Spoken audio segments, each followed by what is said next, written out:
नरसिंह भगवान की जय, नरसिंह भगवान महाराज की।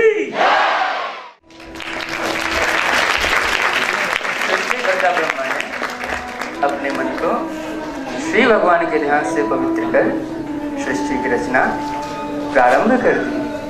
उन्होंने सनक, सनंदन, सनातन और सनत कुमार ये 4 निवृत्ति परायण ऊर्ध्वरेता मुनि उत्पन्न किए, जो जन्म से ही निवृत्ति मार्ग का अनुसरण करने वाले और श्री भगवान के ध्यान में तत्पर थे। एक समय ये सनकादि ऋषि अपने योग बल के तप से श्री भगवान के परम दिव्य धाम वैकुंठ जा पहुंचे। वहां उनके दिगंबर वेश को देखते हुए वैकुंठ के द्वारपाल जय और विजय ने उनका उपहास करते हुए मार्ग अवरुद्ध किया। उन्होंने अपने पद का दुरुपयोग करते हुए सनकादि ऋषियों का अपमान किया। फलस्वरूप सनकादि ऋषियों ने उन्हें श्राप दे दिया।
श्राप दे दिया है।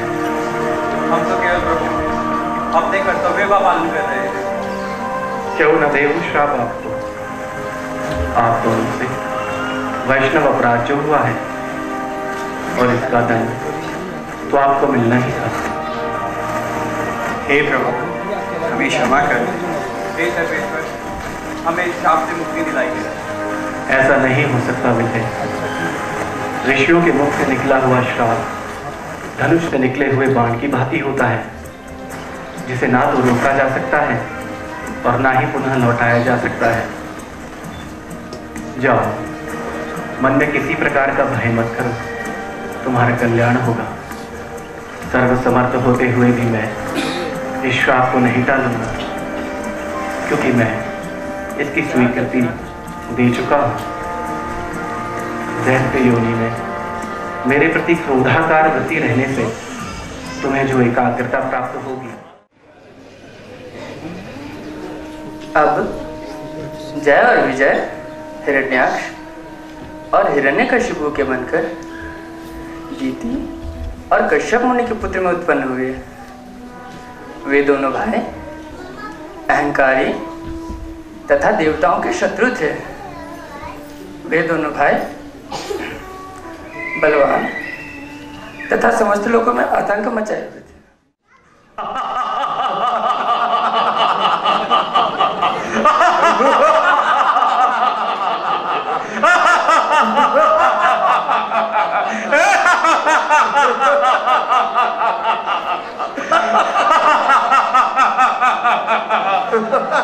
राधाश्री, आप अत्यंत बलवान हैं। हिरण्यकशिपु, मुझे तुम पर गर्व है। तुम केवल मेरे भ्राता ही नहीं, मेरी आत्मा हो, आत्मा। राधाश्री, मैं जो कुछ भी हूं आपके ही कारण हूं। आपके लिए मेरे मन में स्नेह ही स्नेह है, आदर ही आदर है। यदि आप कहें तो मैं तीनों लोगों को जीत सकता हूं। फिर ये तुच्छ मानो क्या है? कैसे लग रहे हैं पिता?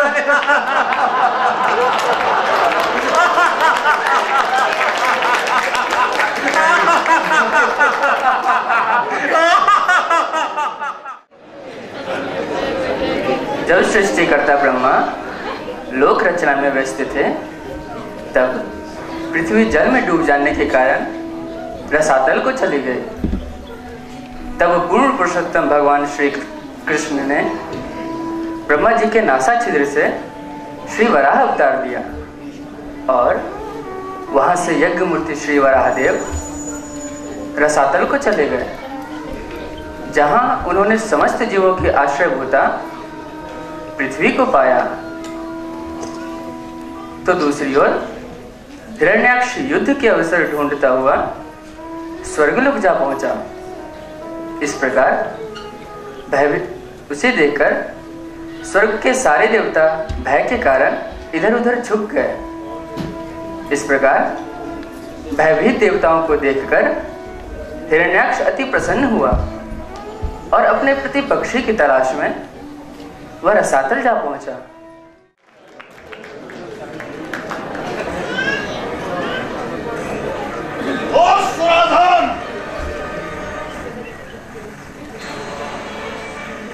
यहां जल में कहां से आ गए? अरे ना समझ, इधर आ और इस पृथ्वी को छोड़ दे, क्योंकि विधाता ब्रह्मा ने इस पृथ्वी को हम रसातल वासियों के हवाले कर दिया है। मेरे रहते इस पृथ्वी को ना, मेरे रहते इस पृथ्वी को तुम कुशलता से यहां से नहीं ले जा सकते। अरे मायावी, तुम मायावी है, मायावी, छुप छुप करके दैत्यों को मारता है। अरे तेरा बल तो योग माया है, योग माया, कोई पुरुषार्थ नहीं। अरे जब मेरी गदा का प्रहार तेरे सर को फाड़ेगा तो सारे के सारे देवता और ये ऋषि और ये सब महात्मा सब के सब कटे हुए वृक्ष की भांति स्वयं नष्ट हो जाएंगे। इसलिए चला जा, भाग जा यहां से।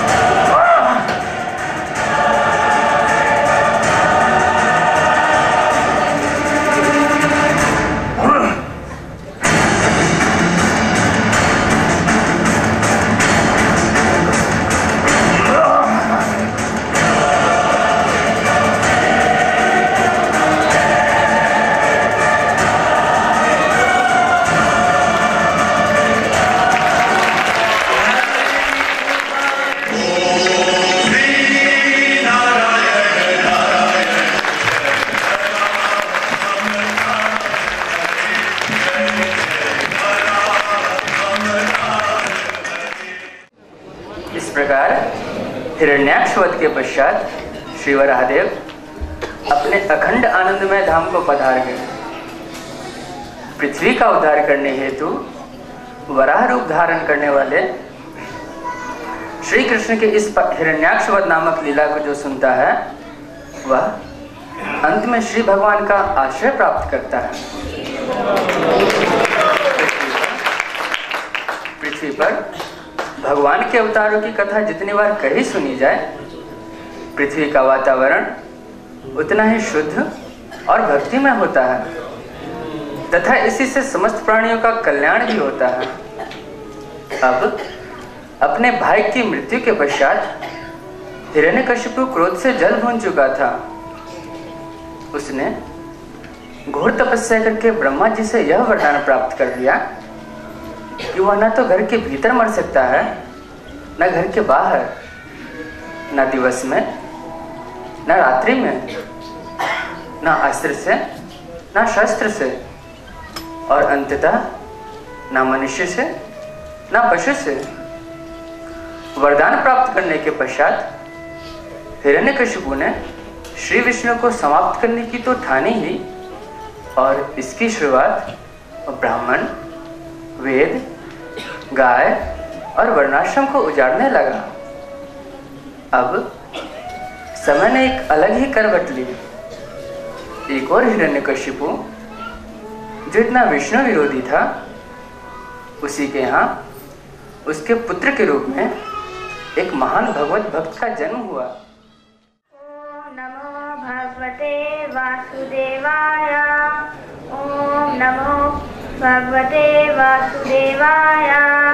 ओम नमो भगवते वासुदेवाय। प्रहलाद,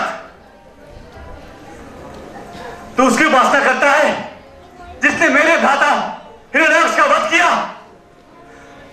दुर्बल थे, एक तुच्छ नौकर की भांति मेरे शत्रु विष्णु की आराधना करता है। अरे तुझे मारने के लिए मैंने क्या क्या नहीं किया।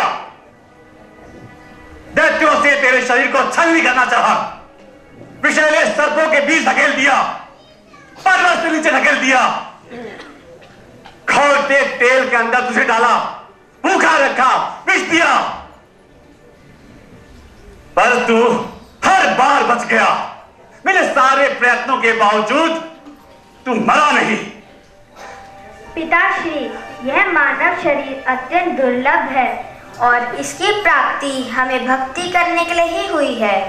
प्रत्येक जीव को भगवान विष्णु के चरण कमलों की भक्ति में लीन होना चाहिए, क्योंकि भगवान विष्णु ही सर्वाधिक प्रिय परमात्मा तथा जीवों के शुभ चिंतक हैं। परम नियंता भगवान विष्णु अजेय हैं। वह जीवन के विभिन्न रूपों में उपस्थित हैं। वह समस्त कारणों के कारण परमात्मा है जो सारे जीवों के अंतस्थल में निवास करते हैं। विष्णु सर्वव्यापक, अपरिवर्तित तथा अविभाज्य हैं।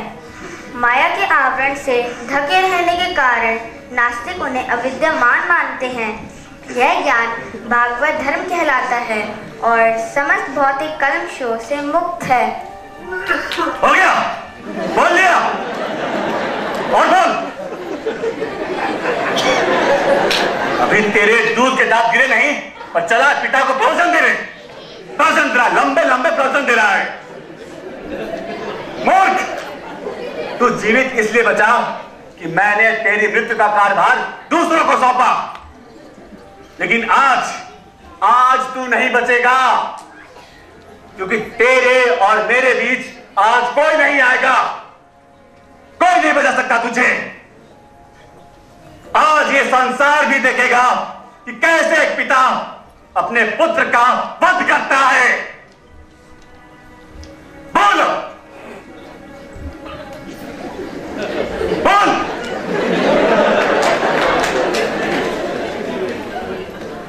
पिताश्री, वह आपके समक्ष नहीं, वह आपके भीतर भी हैं। मैंने कहा ना, वह सर्वव्यापक हैं।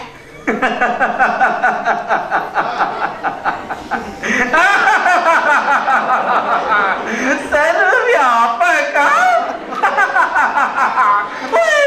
यहाँ भी विष्णु, अरे वहाँ भी विष्णु। मैं तो डर गया, अरे मैं तो डर गया। तूने मुझे डरा दिया। कहाँ है तेरा विष्णु? बोल, बोल कहाँ है? मैं नहीं है, यहाँ है, नहीं है। किधर तेरा विष्णु? बुला मेरे सामने। तेरे विष्णु इतना साहस नहीं कि मेरे समक्ष आए।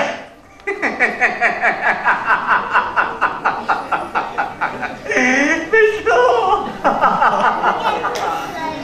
बता, क्या तेरा विष्णु उस स्तंभ में है? हाँ पिताश्री, वह उस स्तंभ में भी है।